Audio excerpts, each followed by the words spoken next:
நவராத்திரிக்கான உபன்யாச தொடரிலே இன்றைக்கு ஸ்ரீ ரங்கநாயகி தாயார் வைபவம். முதலிலே ஆச்சாரிய பந்தனத்துடன் ஆரம்பிக்கிறேன். நாராயண குரும் ஞான வாராஷி மகமாஸ்ரயே யோ ராஜதாக்னிபிர்நித்யம் ஆராதிதஹயானனः ஸ்ரீமதே நாராயண தாதாச்சார்ய महादेशिकाय नमः। श्रीमान् वेंकटनाथार्य कवितार्किककेसरी वेदान्ताचार्यवर्यो मे सन्निधत्तां सदा हृदि। श्रीमते निगमान्त महादेशिकाय नमः। श्री रंगनायकी तायारुடைய வைபவத்தை இன்றைக்கு பார்க்கிறோம். சம்பிரதாயத்தினுடைய அபிவிருத்தியிலே ரங்கநாயகி தாயாருடைய பங்கு மிகவும் அதிகம். நாம் ஸ்ரீ பாஷ்யக்காரருடைய சரித்திரத்தை பார்த்தோமானால் அதிலேயும் ரங்கநாயகி தாயாருக்கு பங்கு இருக்கிறது. சுவாமி தேசிகனுடைய சரித்திரத்திலேயும் ரங்கநாயகி தாயாருக்கு பெரிய பங்கு இருக்கிறது. அதிலிருந்து ஆரம்பித்து இன்றைக்கு பார்க்க போகிறோம். மற்ற ஆச்சாரிய வரியர்களும் ரங்கநாயகி தாயாருடைய கல்யாண குணங்களை எப்படி அனுபவித்திருக்கிறார்கள் என்பதையும் பார்க்க போகிறோம். ஸ்ரீ பாஷ்யக்காரர் சரித்திரத்திலே நமக்கெல்லாம் தெரிந்ததுதான். அவர் இயற்றியுள்ள 9 கிரந்தங்களிலே ஒன்று சரணாகதி கத்தியம் என்பது. அந்த சரணாகதி கத்தியம் கத்தியத்ரயத்திலே முதலாவது கத்தியம். கத்தியத்ரயம் மொத்தமுமே ஸ்ரீரங்கத்திலே ரங்கநாயகி தாயார் சந்நிதியிலே பங்குனி உத்தர உற்சவ தினத்திலே பெருமாளும் தாயாரும் சேர்த்தியாக எழுந்தருளி இருக்கிற சந்தர்ப்பத்திலே பகவத் ராமானுஜராலே விண்ணப்பிக்கப்பட்டது என்று வரலாறு பேசுகிறது. அது இன்றைய விஷயத்திலே முக்கியமான விஷயம். தாயாரும் பெருமாளும் சேர்த்தி எழுந்தருளி இருக்கும் பொழுது விண்ணப்பிக்கப்பட்ட பெருமை கொண்ட அந்த சரணாகதி கத்தியமானது சம்வாத ஏஷ சரணாகதி மந்திரசாரஹ என்று சம்வாதம் என்ற பெயரைட்டு போற்றப்பட்டது. சம்வாதம் என்றால் ஒருவர் மட்டும் ஸ்துதிப்பது மட்டும் கிடையாது. திவ்ய தம்பதிகள் ஸ்ரீபாஷ்யக்காரரோடு சம்வாதம் பண்ணுகிறார்கள், சம்பாஷணை பண்ணுகிறார்கள், உரையாடல் நடக்கிறது. இவர் ஒரு விண்ணப்பம் செய்ய அதற்கு அவர்கள் பதிலளிக்கிறார்கள். அப்படி சம்வாத ரூபமான இந்த கிரந்தமானது நாம் பிரதிதினமும் அனுசந்திக்க வேண்டும் என்று பூர்வர்கள் விதித்திருக்கிறார்கள். திருவாராதன காலத்திலே சரணாகதி கத்தியத்தை சேவிப்பது வழக்கம். சேவிக்கும் பொழுதே உள்ளத்தை உருக்கும்படியான அந்த கத்திய ஸ்தோத்திரம் அது. அதற்கு நிறைய வியாக்கியானங்கள் இருக்கின்றன. ஒரு வியாக்கியானம் சுவாமி தேசிகராலேயும் ஏற்றப்பட்டிருக்கிறது. இவ்வளவு சிறப்பு வாய்ந்த அந்த சரணாகதி கத்தியம் ஒரு சூர்ணிகையிலே ரங்கநாயகி தாயாரை போற்றுகிறது. அந்த சூர்ணிகையை நாம் இப்பொழுது பாராயணம் போல் வாசிக்க போகிறோம். மொத்த அர்த்தத்தையும் பார்க்க போவதில்லை. இருந்தாலும் கத்தியத்திலேய சூர்ணிகைகள் எல்லாம் வாசிக்கும் பொழுதே நமக்கு இன்பத்தை தருபவை. வாசிக்கும் பொழுதே பாதி அளவுக்கு அர்த்தம் புரிந்து விடுவதாலே நம்முடைய இன்பம் அதிலே கிடைக்கிறது. இது ரங்கநாயகி தாயார் விஷயமான சூர்ணிகை. பொதுவாக தாயார் விஷயமான சூர்ணிகை என்றும் இதை கொள்ளலாம். பகவன் நாராயணாபிமதானுரூப ஸ்வரூப ரூப குண விபவைஸ்வர்ய ஷீலாத்யனவதிகாதிசய சங்கேய கல்யாண குணகணாம் பத்மவனாலயாம் பகவதீம் ஸ்ரீயம் தேவீம் நித்யானபாயினீம் நிரவத்யாம் தேவதேவ திவ்யமகிஷீம் அகில ஜகன்மாதரம் அஸ்மன்மாதரம் அசரண்ய சரண்யாம் அனன்ய சரண சரணமகம் பிரபத்யே. இதிலே ஸ்ரீயம் தேவீம் என்று இருக்கிறது. அதற்கு எவ்வளவு விசேஷணங்கள், அடைமொழிகள். அவள் அசரண்ய சரண்யாக இருக்கிறாள், அகில ஜெகன் மாதாவாக இருக்கிறாள், தேவதேவிய திவ்ய மகிழ்ச்சியாக இருக்கிறாள், நிரவத்தியாக இருக்கிறாள், நித்யானபாயினியாக இருக்கிறாள் என்று இவ்வளவு சிறப்புகள் பெற்ற ஸ்ரீயம் தேவீம் சரணம் அகம் பிரபத்யே, நான் சரணமடைகிறேன் என்று. இந்த சூர்ணிகை தான் முதல் சூர்ணிகை அந்த சரணாகதி கத்தியத்துக்கு. ரங்கநாயகி தாயாரிடம் சரணாகதி பண்ணுவதன் மூலம்தான் அந்த கத்தியமே ஆரம்பிக்கிறது. பெருமாளிடம் பண்ணுகிற சரணாகதி பிற்பாடு. ரங்கநாயகி தாயாரிடம் சரணாகதி பண்ணுகிறாரே முதல் சூர்ணிகையிலே, அதன் பிறகு என்ன பிரார்த்திக்கிறார் என்றால், பகவத் சரணாரவிந்த சரணாகதி யதாவஸ்திதா அபிரதா அஸ்து மே என்று பிரார்த்திக்கிறார். நான் பகவானிடம் சரணாகதி பண்ண போகிறேன். நான் பண்ண போகிற சரணாகதியானது உண்மையாக ஈடேறும்படியாக நல்லதாக இருக்கும்படி நீ அருள் புரிய வேண்டும் என்று பிரார்த்தனை. அந்த பிரார்த்தனைக்கு செவி சாய்த்து ரங்கநாயகி தாயார் அவருக்கு பிரதி வசனம் அருளுகிறார், பதில் சொல்லுகிறார். அஸ்துதே தயைவ சர்வம் சம்பத்ஸ்யதே. அஸ்துதே, அப்படியே ஆகட்டும், அதனாலேயே எல்லாம் உனக்கு நிறைவேறப் போகிறது என்று மங்களமான வார்த்தை சொல்லி அனுகிரகிக்கிறாள். இதற்கு பிறகுதான் ரங்கநாதனை சம்போதனம் பண்ணுகிறார் சரணாகதி பண்ணுவதற்காக. இந்த அமைப்பை பார்த்தால் ரங்கநாயகி தாயாருக்கு எவ்வளவு பிராதான்யம் இருக்கிறது என்பது தெரிகிறது. இது பாஷ்யக்காரர் சரித்திரத்திலே ரங்கநாயகி தாயார் எடுத்துக்கொள்கிற முக்கியமான பங்காகிறது. அடுத்ததாக நாம் தேசிகனுடைய சரித்திரத்துக்கு வருவோம். தேசிகனுடைய சரித்திரத்திலே முதலிலே ரங்கநாத பெருமாள் தேசிகனுக்கு வேதாந்த தேசிகன் என்கிற விருதத்தை அளித்து விட்டார். தேசிகனுடைய இயற்பெயர் வெங்கடநாதன் என்பதுதான். வெங்கடநாதனுக்கு ரங்கநாத பெருமாள் வேதாந்த தேசிகன் என்கிற விருதத்தை அளித்த பிறகுதான் அவரை நாம் தேசிகன், வேதாந்த தேசிகன் என்றெல்லாம் சொல்லிக் கொண்டிருக்கிறோம். அந்த விருதத்தை ரங்கநாத பெருமாளிடமிருந்து பெற்று வந்து தேசிகன் தாயார் சந்நிதியில் வந்து தாயாரை சேவித்தார். அப்பொழுது தாயார் ஔதாரியத்திலேயும் வாத்சல்யத்திலேயும் பெருமாளை விட மிகுந்தவளானபடியினாலே அவர் பெருமாள் தேசிகனுக்கு கொடுத்த விருதத்தை விட இன்னும் அதிகமான ஒன்றை தான் தர வேண்டும் என்று விரும்பினாளாம். அவள் சுவாமி தேசிகனுக்கு அர்ச்சக முகேன சர்வதந்திர ஸ்வதந்திரர் என்ற விருதத்தை அளித்தார். தேசிக வைபவ பிரகாசிகா முதலிய நூல்கள் இந்த விற்த்தாந்தத்தை தெரிவிக்கின்றன. வைபவ பிரகாசிகையிலே தத்பிரஹேயஸ்யா சர்வதந்திரேஷு தாக்ஷ்யம் தத்தம் யஸ்மை பிரீதயா தேசிகாய என்று. தத்து அந்த ரங்கநாதனுடைய பிரேயஸ்யா பத்னியான ரங்கநாயகியினாலே யஸ்மை எந்த வேதாந்த தேசிகருக்கு சர்வதந்திரேஷு தாக்ஷ்யம் எல்லா சாஸ்திரங்களிலேயும் வல்லமை தத்தம் கொடுக்கப்பட்டதோ. இதில் ஒன்றை கவனிக்க வேண்டும். சர்வதந்திர சுதந்திரர் என்ற விருத பிரதானம் மட்டுமில்லை. அந்த சர்வதந்திர சுதந்திரர் என்கிற விருதத்துக்கு என்ன அர்த்தமோ, எல்லா தந்திரங்களிலும் வல்லமை கொண்டவர் என்று, அந்த வல்லமையையும் அந்த தாயார் தான் அவருக்கு கொடுத்தார்.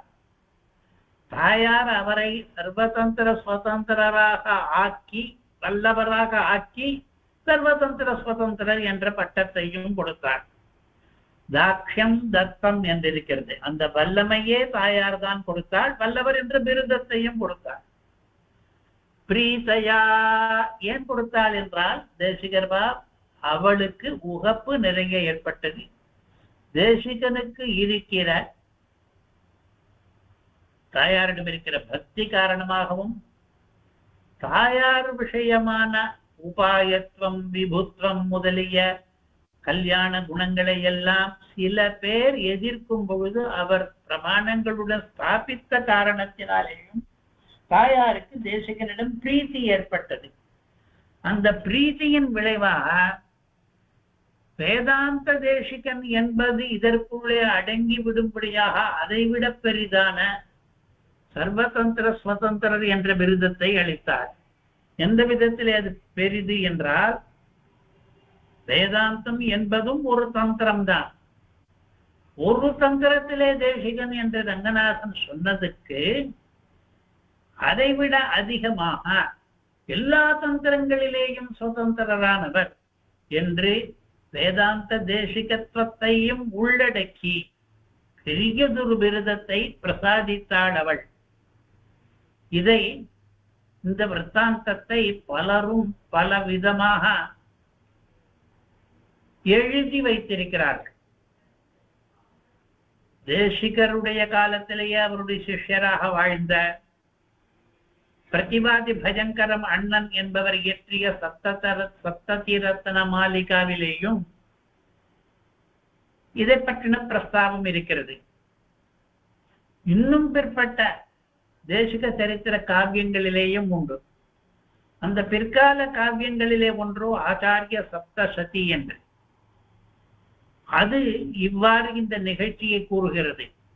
ஆச்சஷ்ட சர்வதந்திர ஸ்வதந்திர இதி ரங்கநாயிகாப்யேனம்.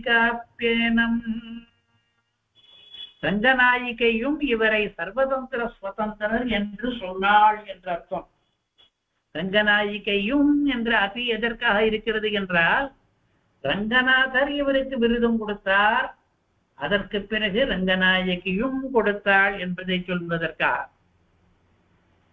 வாஸ்தவத்திலே இவர் சர்வதந்திர சுதந்திரராக தாயாருடைய அனுகிரகத்தினாலே ஆக்கினாள் என்பது உண்மையா என்றால், தேசிக சரித்திரத்திலே வரலாறை படித்தவர்கள் எத்தனையோ நிகழ்ச்சிகளை, பிற்கால நிகழ்ச்சிகளை பார்ப்பார்கள்.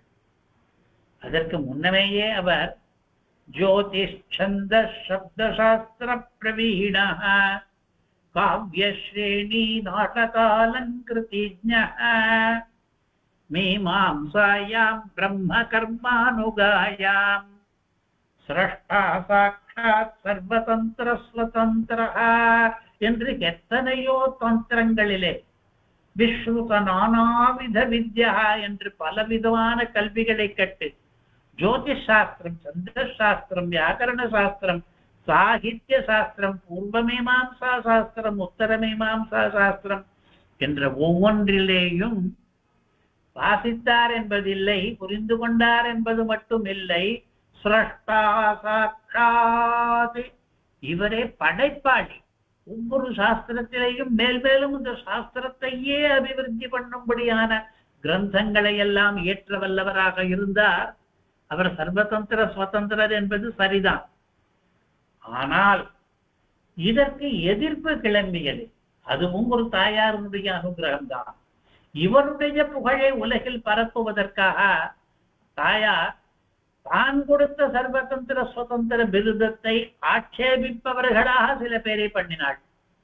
சில பேர் உமக்கு பாம்பாட்டி வித்தை தெரியுமா, இன்னும் சில பேர் உமக்கு கட்டிடங்கள் கட்டுகிற வித்தை தெரியுமா, இன்னும் சில பேர் உமக்கு சிற்பங்கள் வடிக்கிற வித்தியை தெரியுமா என்றெல்லாம் நிறைய பேர் ஆட்சேபித்தார்கள் இந்த சர்வதந்திர சுதந்திர என்கிற விருதத்தை. இப்படி ஆட்சேபித்ததால் தான் அவர் பாம்பு விரட்டிய கதை, கருட தண்டகம் இயற்றிய கதையை, அவர் திருவகேந்திரபுரத்திலே கிணறுடைய சுவற்றை கட்டின கதை, அவர் தன்னுடைய சிற்பத்துக்கு பீடம் அமைத்து பீடத்துக்கு ஏற்ற சிற்பம் அமைத்த கதை, இதெல்லாம் நிறைய வரலாற்று நிகழ்ச்சிகள் எல்லாம் அவர் சர்வதந்திர சுதந்திரர் என்ற விருதத்தை ஸ்தாபிப்பதற்காக வந்தன. அத்தனையும் தாயாருடைய மகிமை. ரங்கநாயகி தாயார் ஒரு விருதத்தையும் கொடுத்தாள். அந்த விருதத்துக்கு அவர் ஏற்றவர்தான் என்பதை உலகில் அந்த புகழ் பரவும்படியாகவும் பண்ணினாள். இப்படியா தேசிக சரித்திரத்திலே ரங்கநாயகி தாயாருடைய பங்கு பெரியதாக இருந்தது. பாஷ்யக்காரருக்கு பிற்பட்டவராகவும் தேசிகருக்கு முற்பட்டவராகவும் இருந்த ஆச்சாரியர்களிலே ஒருவர் பராசர பட்டர் என்பவர் ஸ்ரீரங்கத்திலே. அவர் ரங்கநாயகி தாயார் விஷயமாக ஒரு ஸ்துதி கிரந்தத்தை எழுதினார். ஸ்ரீ குண ரத்ன கோஷம் என்று பெயர் வைத்தார். 60 ஸ்லோகங்கள். இந்த 60 ஸ்லோகங்களிலே என்ன விசேஷம் என்றால், லக்ஷ்மிக்கு எத்தனையோ ஸ்தோத்திரங்கள் இருக்கின்றன. இந்திரனுடைய ஸ்ரீஸ்துதியில் ஆரம்பித்து ஆளவந்தாருடைய சதுஸ்லோகி என்று இத்தியாதியாக. ஆனால் இந்த ஸ்ரீகுண ரத்ன கோஷத்திலே பிராயிகமாக ஒவ்வொரு ஸ்லோகத்திலேயும் பொதுவான லக்ஷ்மியை சொல்லாமல் அர்ச்சாமூர்த்தி கொண்டிருக்கிற ஸ்ரீ ரங்கநாயகி தாயாரையே சம்போதனம் பண்ணி ஸ்துதிக்கிறார். அதிலிருந்து 2-3 ஸ்லோகங்களை இன்றைக்கு பார்க்க போகிறோம். ஸ்ரீய ஸ்ரீ ஸ்ரீரங்கேஷய தவ ச ஹ்ருத்யாம் பகவதீம் வயம் த்வத்தோப்யுச்சைஹ வஜஸ்ரீயம் த்வத்தோப்யுச்சைஹ வயமிக பணாம ஸ்ருணுதராம். ஒரு கருத்து கொஞ்சம் புரட்சியாக இருக்கிறது. பெருமாளை விட தாயார் உசத்தி என்று. பெருமாளை விட தாயார் உசத்தி என்று மட்டும் சொன்னால் பரவாயில்லை என்று பெருமாளிடம் சொல்லுகிறாராம். ஸ்ரீய ஸ்ரீ திருவுக்கும் திருவே. பெருமாளை ஸ்ரீயஸ்ரீஹி என்று இதற்கு முன் ஆச்சாரியர்களே சொல்லி இருக்கிறார்கள். ஸ்ரீ ஸ்ரீய பரமசத்வ சமாஸ்ரஜக்க என்றும் திருவுக்கும் திருவாகிய செல்வா என்றும் இதற்கு முன்னேயே இருப்பதுதான் அது. அதை இட்டு இவர் கூப்பிடுகிறார். அதை சொல்லும் பொழுது தாயாருக்கே ஸ்ரீகரமானவர் பெருமாள் என்று தெரிந்து விட்டது. அப்படி அவரை தாயாரை விட உயர்ந்தவராக புகழ்ந்து விட்டு ஸ்ரீரங்கேஷய ஸ்ரீரங்கத்திலே படித்துக் கொண்டிருக்கிற ரங்கநாதனே என்று கூப்பிட்டுவிட்டு அதற்கு பிறகு உம்மை விட உயர்த்தியாக நான் தாயாரைத்தான் துதிக்கப் போகிறேன். தவ ச ஹ்ருத்யாம் பகவதீம். நான் என்னுடைய ஸ்துதிக்கு விஷயமாக அந்த தாயார் தவ ச ஹ்ருத்யா உமக்கும் ரொம்பவும் பிடித்தவள். அதனாலே ஸ்ரீயம் த்வத்தோப்யுச்சைஹி வயமிக பணாமஹ. ஸ்ரீதேவியை உன்னை காட்டிலும் உயர்த்தி பேசப் போகிறோம் நாங்கள். ஸ்ருணுதராம், நன்றாக நீயும் கேட்டுக்கொள். அப்படி கேட்பதனாலே உனக்கு என்ன ஏற்படும்? திருஷௌதே பூஜாஸ்தாம் சுகதரளதாரே ஸ்ரவணதா. ரொம்பவும் சந்தோஷம் உனக்கு அதிகமாகும். உன்னை விட தாயார் பிராட்டி மேம்பட்டவள் என்று நான் துதித்தேனால் உனக்கு சந்தோஷம் அதிகமாகிவிடும். என்னுடைய தாயார், என்னுடைய பிராட்டியை, எனக்கு ஹிருத்யான பகவதியை இவர் துதிக்கிறார் என்பதனாலே உன்னுடைய சந்தோஷம் அதிகப்படும் என்று சொல்லி வேடிக்கையாக பேசுகிறார் இந்த ஸ்லோகத்திலே. இன்னொரு ஸ்லோகம் தாயாரிடமே கேட்கிறாள். இந்த ஸ்லோகத்திலேயும் ஸ்ரீரங்க நாயகி என்ற ஸ்ரீரங்க என்ற பெயர் வருகிறது. போன ஸ்லோகத்திலேயும் வந்தது. பெரும்பாலும் எல்லா ஸ்லோகங்களிலேயும் வரும். ஜனன பவன பிரீத்யா துக்தார்ணவம் பகுமன்யசே ஜனனி தயித பிரேம்ணா புஷ்ணாசி தத்பரமம் பதம் உததி பரமவ்யோம்னோர் விஸ்மிருத்ய மாதுருசரக்ஷண க்ஷமமிதி தியா பூயः ஸ்ரீரங்கதாமனி மோதசே. தாயாருக்கு எத்தனையோ கோவில்கள் இருக்கின்றன, எத்தனையோ க்ஷேத்திரங்கள் இருக்கின்றன வாசத்துக்கு. அதிலே முதலானது துக்தாரணவம் என்கிற திருப்பார்கடல். அவள் அங்கே மகிழ்ந்து உறைவதற்கு காரணம் என்ன என்றால் அது அவளுக்கு பிறந்த வீடு. அவள் திருப்பார்கடலில் இருந்துதான் தோன்றினாள். ஜனன பவன பிரீத்தியா, அதனாலே அவளுக்கு அந்த இடத்திலே ஒரு பிரீதி இருக்கத்தான் இருக்கும், ஜென்மபூமி என்று. பகுமன்யசே, அது அதிலே ஒரு பகுமதி, ஒரு மதிப்பு வைத்திருக்கிறாள், அது சரிதான். ஜனனி தயித பிரேம்ணா, புஷ்ணாசி தத் பரமம் பதம். அது தவிர ஸ்ரீவைகுண்டம் என்று பரமபதம் இருக்கிறது. அது அவளுக்கு புக்ககம்.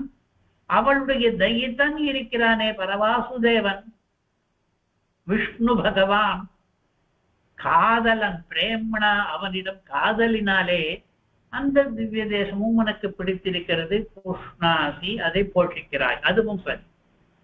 ஸ்ரீரங்கத்துக்கு என்ன என்றால், ஒன்று பிறந்தாம், இன்னொன்று பர்த்தாவனுடையாம். ஸ்ரீரங்கம் என்ன என்றால் உததி பரமவ்யோம்னோர் விஸ்மிருத்ய, அந்த இரண்டையும், சமுத்திரம் என்று ஒன்று, பரமவ்யோமா என்று ஒன்று, இரண்டையும் மறந்துவிட்டு மாதிரிஷரக்ஷணக்ஷமமிதி, இந்த தாயார் தன் பிறந்தகத்தை விடவும் தன் தயிதன் இருக்கும் இடத்தை விடவும் மேலாக தன்னுடைய குழந்தைகள் இருக்கும் இடத்தை நாடி வருகிறாள். மாதிரிஷ ரட்சண, இந்த குழந்தைகளை எல்லாம் காப்பாற்ற வேண்டுமே என்பதற்காக ஸ்ரீரங்கதாமனி மோதசே, ஸ்ரீரங்கம் என்ற கஷேத்திரத்திலே நீ மகிழ்ந்து உரைகிறாய். அதாவது வாஸ்தவத்திலே லோகத்திலே கூட தாயார்களாக இருப்பவர்கள், அன்னைகளாக இருப்பவர்கள் பிறந்தகத்தையும் மறந்து, சில சமயங்களிலே தன்னுடைய பர்த்தாவனுடைய கிரகத்தையும் மறந்து, குழந்தைகள் இருக்கும் இடத்துக்கு வந்து தன்னுடைய புத்திரர்கள் புத்திரிகள் இருக்கிற இடத்திலே வந்து அவர்களை காப்பாற்ற வேண்டும், போஷிக்க வேண்டும் என்பதை முக்கியமாக கருதி வருகிறார்கள் அல்லவா. பல பல கிரகங்களிலே இன்று வரைக்கும் நடக்கிற நிகழ்ச்சி தானே அது. அந்த மாதிரி ரங்கநாயகி தாயாரானவள் திருப்பார்கடலையும் விட்டுவிட்டு ஸ்ரீவைகுண்டத்தையும் விட்டுவிட்டு இப்பொழுது குழந்தைகளாகிற நமக்காக ஸ்ரீரங்கத்தில் வந்து அதிலேயே மோதசே, மகிழ்ச்சி அடைகிறாள். இது அவளுடைய வாத்சல்யத்தை தெரிவிக்கிறது, குழந்தைகளிடம் இருக்கிற அன்பு என்பதை. அவளுடைய ஔதாரியத்தை, கொடை குணத்தை தெரிவிக்கிற ஸ்லோகம் இன்னொன்று. ஐஸ்வர்யம் அக்ஷரகதிம் பரமம் பதம் வா கஸ்மைச்சித் அஞ்சலி பரம் வஹதே விதீர்ய தஸ்மை ந கிஞ்சிதுசிதம் கிருதமித்யசாம்ப ஸ்வம் லஜ்ஜசே கதய கோயம் உதாஹர பாவஹ. அவள் கொடையாளி, அவள் வள்ளல், ஐஸ்வர்யத்தை கொடுப்பாள். இங்கிருக்கிற ஐகிக ஐஸ்வர்யத்தையும் கொடுப்பாள், அக்ஷரகதி என்கிற கைவல்யத்தையும் கொடுப்பாள். ஆத்ம அனுபவம் அது. அதற்கும் மேற்பட்டதாக பரம பதத்தை கொடுப்பாள், அது பிரம்மானுபவம், ஆனந்தங்களுக்குள்ளே உயர்ந்த ஆனந்தம், பரம புருஷார்த்தம். அதையெல்லாம் கொடுக்கிற அவள் அவற்றை யாருக்கு கொடுக்கிறாள் என்று பார்த்தோமானால், கஸ்மை சித் அஞ்சலி பரம் வஹதே. கஸ்மை சித்தி, யாரா இருந்தாலும் சரி, வாங்கிக் கொள்பவனுக்கு பெரிய தகுதிகள் எதுவும் தேவையில்லை. அஞ்சலி பரம் வஹதே, கை கூப்பினால் போதும். அவள் எதிரே வந்து கையை கூப்பி நின்றால் அது அவளுக்கு அந்த அஞ்சலியானது பரமாக தோன்றுமாம், சுமையாக தோன்றுமாம். அடடா, இவன் கையை கூப்பி விட்டானே, அந்த கை கூப்பலிலே எவ்வளவு அர்த்தங்கள் பொதிந்திருக்கின்றன. நான் அகிஞ்சனன், நான் கையாலாகாதவன், நான் உன்னையே நம்பி இருக்கிறேன், என் கையால் ஆகக்கூடியது ஒன்றுமில்லை என்று இரண்டு கைகளையும் சேர்த்து குவித்தால் அந்த அஞ்சலி பரமாமுத்ரா கிருப்ரம் தேவ பிரசாதினி என்று சொல்கிறபடியே தாயாருக்கு உள்ளம் குளிர்ந்து போகும். அவள் அந்த அஞ்சலியையே சுமையாக கருதி இதற்கு கைமாறாக நான் என்ன தரலாம் என்று யோசித்து யோசித்து ஐஸ்வர்யத்தை தருகிறாள், கைவல்யத்தை தருகிறாள், பரம புருஷார்த்தமான பரமபதத்தையும் தருகிறாள். அதற்கு பிறகும் அஸ்மை ந கிஞ்சிதுசிதம் கிருதமிதி, அடடா, இவன் பண்ணினதற்கு நாம் உச்சிதமாக பண்ணவில்லையே என்று லஜ்ஜசே, கொஞ்சம் லஜ்ஜைப்படுகிறாளாம். இதற்கு மேலும் ஏதாவது கொடுக்கலாம் போல இருக்கிறதே என்று. கதய கோயம் உதாரபாவ, இப்படிப்பட்ட ஔதாரியம், இதை நாங்கள் என்ன என்று சொல்வது? நீயேதான் சொல்லேன். இந்த ஔதாரியம் என்ன இப்படி இருக்கிறது? அஞ்சலி பண்ணினவனுக்கு அப்படி அள்ளி அள்ளி வழங்கிவிட்டும் கூட இன்னும் கொடுத்திருக்கலாமே என்று லஜ்ஜைப்படும்படியா அவ்வளவு ஔதாரிய சீலையா, உதார சீலையாக நீ இருக்கிறாயே என்று. இதே பட்டர் ஸ்ரீ ரங்கராஜஸ்தவம் என்று ரங்கநாதன் விஷயமா ஸ்தோத்திரம் எழுதும் பொழுதும் அதிலேயும் ஒரு ஸ்லோகம் ரங்கநாயகிக்கு தான். நம ஸ்ரீ ரங்கநாயக்யை யத்ரூ விப்ரமபேததः ஈசேஷிதவ்ய வைஷம்ய நிம்னோன்னதமிதம் ஜெகதி. சின்ன ஸ்லோகமாக இருந்தாலும் கூட எவ்வளவு பொருள் பொதிந்த ஸ்லோகம். லோகத்திலே வைஷமியம் நிறைய இருக்கிறது. லோகம் நிம்னோன்னதமாக இருக்கிறது. நிம்னம் என்றால் பள்ளம், உன்னதம் என்றால் மேடு. மேடு பள்ளங்கள் நிறைய இருக்கின்றன. ஏழை பணக்காரர்கள் இருக்கிறார்கள். அதிகாரம் செலுத்துபவர்கள், அதிகாரத்துக்கு உட்படுபவர்கள் என்று இருக்கிறது. ஈஷா ஈஷிதவ்யா. ஈஷர்கள் ஆணையிடுகிறார்கள் மற்ற பேரையெல்லாம். ஈஷிதவ்யர்கள் அந்த ஆணைக்கு அடங்குகிறார்கள். இப்படி இவ்வளவு வைஷமியம், வேறுபாடு உலகத்தில் இருப்பதற்கு என்ன காரணம் என்றால், ஒரு கவி நயத்தோடு சொல்லுகிறார், ரங்கநாயகிக்கு தாயார் தான் இந்த உலகத்தில் இருக்கிற வைஷமியங்களுக்கெல்லாம் காரணமாகிறாள். அவள் யார் மீது அதிக கட்டாட்சத்தை செலுத்துகிறாளோ அவன் பணக்காரனாகவும், ஈசனாகவும், ராஜாவாகவும், சார்வபௌமனாகவும், தனிகனாகவும் ஆகிறான்.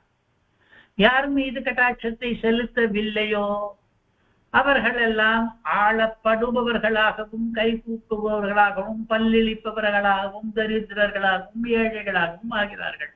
எல்லாம் அவள் பண்ணுகிற வைஷமியம் தான்.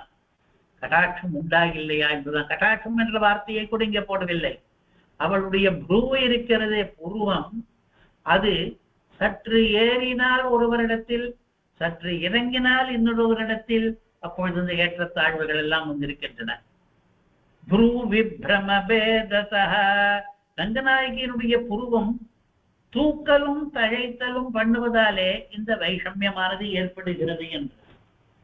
இதையே இன்னும் கொஞ்சம் விரிவாக குணரத்ன கோஷத்திலேயும் சொன்னதுண்டு. எப்படி என்றால், ஏகோ முக்தாத பத்திர பிரச்சலமணி கணாக்கார மௌளிர் மனுஷ்ய திருப்யத்தந்தாபலஸ்தோன கணஜதி என்று ஆரம்பித்து, ஒருவன் ரொம்ப பணக்காரனாக இருப்பது மட்டுமில்லை, அந்த பணத்தை சுக போகங்களை எல்லாம் நன்றாக அனுபவித்துக் கொண்டு கொழுப்பேறி கிடக்கிறான். யானை மீது போய்கொண்டு மற்றவர்களை அலட்சியப்படுத்துகிறான். அந்த அளவுக்கு கொழுப்பு பிடித்து, செருக்கு பிடித்து திரிகிறான். இன்னொருவன் என்ன பண்ணுகிறான், அவனிடம் போய் பல்லிழித்துக் கொண்டு நிற்கிறான். இந்த வித்தியாசத்தை கவிநயத்தோடு அதிக வித்தியாசமாக காட்டி, அப்படி இருப்பதற்கு காரணம் அவளுடைய நயனோதஞ்சிதன்யஞ்சிதாபியாம் எல்லாம் இந்த ஸ்ரீ ரங்கநாயகி அடிக்கிற கூத்துதான். அவள் கண்ணை உதஞ்சிதம் தூக்குகிறாள் ஒருவனிடத்திலே, கண்ணை நியஞ்சிதம் தழைக்கிறாள் இன்னொருவனிடத்திலே. அந்த கண்ணனுடைய தூக்கலும் தழைத்தலும் வரும்படி அதற்கேற்றபடி இங்கே லோகத்திலே எல்லாம் நிகழ்ச்சிகளும் நடைபெற்றுக் கொண்டிருக்கின்றன. ஒருவனுக்கு செருக்கு வருகிறது, ஒருவனுக்கு தாரித்திரம் பெறுகிறது. இந்த மாதிரியாக கொட்டங்கள் எல்லாம் அடித்துக் கொண்டிருக்கிறார்கள். இப்பொழுது நாம் ரங்கநாயகி தாயாருடைய பெருமைகளை பார்க்கும் பொழுது மற்ற ஊர் தாயார்களோடு ஒப்பிட்டு பார்ப்பதும் சோதவும். அப்படி பார்க்கும் பொழுது மற்ற ஊர் தாயார்கள் எதுவும் செய்யாமல் விலட்சணமாக ரங்கநாயகி தான் ராமானுஜருடன் கூட உரையாடி சரணாகதியை தழைக்க பண்ணின தாயார் இவள். ரங்கநாதனோடு போட்டி போட்டுக்கொண்டு தேசிகனை அனுகிரகித்தவள். ரங்கநாதன் அனுகிரகித்தார், நான் அதை விட அதிகமாக அனுகிரகிக்கிறேன் பார் என்று போட்டி போட்டு அனுகிரகித்தார்கள். ரங்கநாயகி என்று ஊர் பேரோடு சேர்த்து விழிக்கும்படி ஸ்ரீ குணரத்ன கோஷத்திலே ஒவ்வொரு ஸ்லோகத்திலேயும் ஸ்ரீரங்கத்தை சேர்த்து சேர்த்து ரங்கநாயகி ரங்கநாயகி என்று சொல்லி அந்த ஸ்துதிக்கு விஷயமானவள். இது எப்படி வைலட்சண்யம் என்றால், மற்ற ஊர் தாயார்களுக்கும் ஸ்துதிகள் இருக்கலாம், ஆனால் ஒவ்வொரு ஸ்லோகத்திலேயுமா அந்த ஊர் தாயாருடைய பெயர் வரும். அப்படி இதுல வந்திருக்கிறது. இது தவிர 7-8 காவியங்களிலே போற்றப்படுபவள் ரங்கநாயகிக்காக ஸ்தோத்திரங்கள் உண்டு. காவியங்களின் நடுவிலே ஸ்லோகங்கள் உண்டு. ரங்கநாயகி என்று சொல்லியே பொதுவான தாயாருக்கான ஸ்துதிகளை பற்றி இங்கே சொல்லவில்லை. ரங்கநாயகி தாயாருக்கு விசேஷமான ஸ்தோத்திரங்கள் இருக்கின்றன. அப்படிப்பட்ட ஸ்தோத்திரங்களிலே ஒன்று ஆச்சாரிய சம்பு என்கிற கிரந்தத்தில் இருக்கிறது. இது இந்த கிரந்தத்துக்கு முழு பெயர் வேதாந்தாச்சாரிய விஜய சம்பு என்பது தேசிகனுடைய சரித்திரம் தான். அதுல 8 ஸ்லோகங்கள் ரங்கநாயகி தாயாருக்கு. முதல் ஸ்லோகத்திலே அவளுடைய திருவடி நகத்தினுடைய பளபளப்பை வர்ணிக்கிறார். இரண்டாவது ஸ்லோகத்திலே அவருடைய திருவடிகளை வர்ணிக்கிறார். மூன்றாவது அவளுடைய ரோமந்தம், அதில் இருக்கிற பனி துளி பற்றி. நாலாவது ஸ்லோகத்திலே அவளுடைய மூக்கிலே இருக்கிற மணி, மூக்குத்தியிலே ஒரு மணி தொங்கும் அல்லவா, தொங்கட்டான் மாதிரி, அதை வர்ணிக்கிறார். ஐந்தாவது ஸ்லோகத்திலே அவளுடைய கடாட்சத்தை வர்ணிக்கிறார். ஆறாவது ஸ்லோகத்திலே அவளுடைய தலை மயிர் கூந்தலை வர்ணிக்கிறார். இந்த மாதிரி ரங்கநாயகிக்கு அவயவ சௌந்தர்ய வர்ணனம் நிறைய நடைபெறுகிறது. சௌந்தர்யம் மட்டுமில்லை, மகிமைகளும் கூட. ஏழாவது ஸ்லோகத்திலே உபனிஷத் அவளை போற்றுவதை பற்றி பேசுகிறார். எட்டாவது ஸ்லோகத்தை இன்றைக்கு நாம் இப்பொழுது பார்க்க போகிறோம். சகிருதஞ்சலி பரதந்திராம் சரசிஜநேத்ரஸ்ய சம்பதம் திவ்யாம் அபிவந்திய பத்மவஹசாம் அபஜத ரங்கேந்திர சவிதமாச்சார்யா.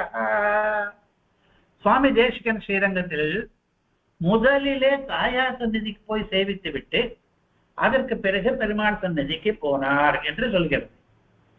தாயார் சந்நிதியை, தாயாரை பற்றி வர்ணிக்கும் பொழுது முதலிலே சகிருதஞ்சலி பரதந்திராம், சகிருது ஒரே ஒரு தடவை அஞ்சலி கை கூப்பி விட்டாள், அவள் பரதந்திரி ஆகிவிடுவாள், நமக்கு அதீனமாக ஆகிவிடுவாள். அது அவளுடைய திருகுணம். அவள் சுவாமிக்கும் சுவாமினியாக இருந்த பொழுதும் கூட,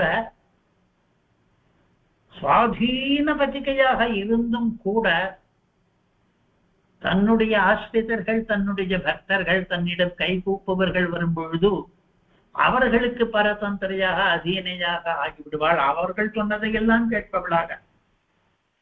இது ஒரு திருகுணம், ஆஸ்ரித பரதந்திரையான குணம்.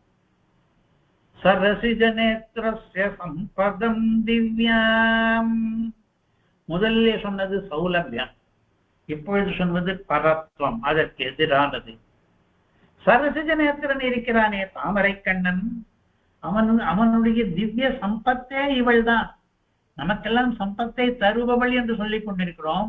அவனுக்கு சம்பத்தே ஆனவள் இவள், அவனுடைய செல்வமாக இருப்பவள். அபிவந்திய பத்மவாசாம், தாமரையிலே வசிப்பவள். அவளை சேவித்து விட்டு பிறகு ரங்கநாதன் சந்நிதிக்கு அவர் வேதாந்த தேசிகன் போனார் என்று இந்த ஸ்லோகம் சொல்லுகிறது. இப்பொழுது கடைசியாக இன்னொரு காவியத்துக்கு போகிறோம். ஆச்சாரிய சப்தசதி என்கிற காவியம். ஸ்ரீரங்கநாயிகாயாः கடாக்ஷபாதேன புஷ்டதனாः சம்ஹ்ருஷ்டா யத்ர நராः உத்யான பரம்பராசு விஹரந்தி. ஸ்ரீரங்கத்திலே இருக்கிற ரங்கநாயகி பக்தர்கள் எல்லாரும் பணம் பெற்றவர்களாகவும் இருக்கிறார்கள், மகிழ்ச்சி பெற்றவர்களாகவும் இருக்கிறார்கள், விகாரசீலர்களாகவும் இருக்கிறார்கள். ஏன் ஸ்ரீரங்கத்து ஜனங்கள் மட்டும் செல்வந்தர்களாக இருக்கிறார்கள் என்றெல்லாம் யோசித்து பார்த்தால் இந்த கவி சொல்கிறார், ஸ்ரீரங்கநாயிகாயாः கடாட்சபாதேன. ஸ்ரீ ரங்கநாயகி தாயாருடைய கடாட்சம் அவர்கள் மீது விழுகிற காரணத்தினாலே புஷ்டதனாः தன புஷ்டி கொண்டவர்களாகவும், சம்ஹ்ருஷ்டாः ஹர்ஷம் மிகுந்தவர்களாகவும், உத்யான பரம்பராசு விஹரந்தி பூந்தோட்டங்களிலே விளையாடுகிறவர்களாகவும் இருக்கிறார்கள். அவர்கள் ஸ்ரீரங்கத்து ஜனங்களே பாக்கியசாலிகள், தன்யர்கள், ரங்கநாயகி தாயாருடைய கடாட்சம் பெற்றவர்கள் என்று. இன்னொரு ஸ்லோகம் கடைசியானது ஆச்சாரிய சப்தசுதிகளே, நாம் பார்ப்பதற்குள்ளே கடைசியானது. புவன ஜனன்யா பவன भेजे श्रीरङ्गनायिकाया स्वः अनुसन्दधत् श्रियस्तुतिम् ஆர்யஸ்தத்பாதவந்தனமகார்ஷீத். அதே சந்தர்ப்பம் தான் தேசிகன் ரங்கநாயகி தாயாரை சேவிக்கிற சந்தர்ப்பம் தான். அந்த ரங்கநாயகி தாயார் யாரு? புவன ஜனனி, ஜெகன் மாதா, லோகத்துக்கெல்லாம் மாதாவானவள். அவளுடைய சந்நிதிக்கு சென்று ஸ்ரீஸ்துதியை அனுசந்தித்தாராம் தேசிகன். சில பேர் இதை சந்தேகிக்கலாம், ஸ்ரீஸ்துதி அந்த ஊரில் பண்ணவில்லையே என்று. கவனிக்க வேண்டும், ஸ்ரீஸ்துதியை அனுசந்திக்கிறார். அவர் வேறு ஊரிலே பண்ணி இருக்கலாம் அந்த ஸ்லோக ஸ்தோத்திரத்தை. தான் பண்ணின அந்த ஸ்ரீஸ்துதியை இந்த தாயார் சந்நிதியிலே அனுசந்தித்துக் கொண்டே அவளுக்கு திருவடிகளிலே வந்தனம் பண்ணினார் என்று சொல்லும் பொழுது மறைமுகமாக இந்த ரங்கநாயகி தாயாருக்கு 3 பெருமைகளை சொல்லி இருக்கிறார். அதில் வெளிப்படையாக சொன்னது புவன ஜனனி என்று, லோகத்துக்கெல்லாம் தாயாரானவள் என்று. மறைமுகமாக சொன்னது இந்த ஸ்ரீஸ்துதியிலே என்னென்ன சொல்லி இருக்கிறதோ அதற்கெல்லாம் இவள் விஷயம். இவள்தான் மானாதீத பிரதித விபவா, இவள்தான் மங்களானாம் மங்களம் என்று ஸ்ரீஸ்துதியிலே தேசிகன் என்னென்ன சொல்லி இருக்கிறாரோ அது ரங்கநாயகி தாயாரை சேர்ந்தது என்பது 2வது. 3வது, தேசிகன் வந்தித்தார். தேசிகனாலே வந்திக்கப்படுவது என்பதே கூட நம்மை பொறுத்தவரை நம்முடைய ஆச்சாரியரான தேசிகர் வந்திக்கிறார் என்றால் அந்த தேவத்தை உயர்ந்த தேவதையாகத்தான் இருக்க வேண்டும் என்று தேசிக வந்தியா என்கிற இன்னொரு பெருமை. இப்படியாக ஆச்சாரிய சப்தசதியிலே இவருடைய பெருமை, ரங்கநாயகி தாயாருடைய பெருமையை பலபடியாக வர்ணித்திருக்கிறார். நாம் இதுவரையில் பார்த்ததே கூட ரங்கநாயகிக்கு மட்டுமேயான, மற்ற அர்ச்சாவதார தாயார்கள் இருக்கட்டும், ரங்கநாயகிக்கா மட்டுமேயான ஸ்தோத்திரங்களை உள்ளடக்கிய கிரந்தங்கள் நிறைய பார்த்து விட்டோம் ஏற்கனவே. சரணாகதி கத்தியம், வைபவ பிரகாஷிகை, ஆச்சாரிய சப்தசதி, ஸ்ரீரங்கராஜஸ்தவம், ஸ்ரீகுணரத்ன கோஷம், ஆச்சாரிய சம்பு இத்தியாதியாக இன்னும் கூட எத்தனையோ கிரந்தங்கள் இருக்கலாம். இதிலிருந்து நாம் கடைசியாக என்ன தெரிந்து கொள்கிறோம்? நம்முடைய சம்பிரதாயத்திலே ரங்கநாயகி தாயாருக்கு விலட்சணமான அத்யுத்கிருஷ்டமான ஒரு பங்கு இருக்கிறது, ஒரு ஸ்தானம் இருக்கிறது. ஸ்ரீரங்கநாயிகாயை நமஹ கவிதார்க்கிக சிம்ஹாய கல்யாண குணசாலினே ஸ்ரீமதே வெங்கடேஷாய வேதாந்த குரவே நமஹ ஸ்ரீமதே நிகமாந்த மகாதேசிகாய நமஹ.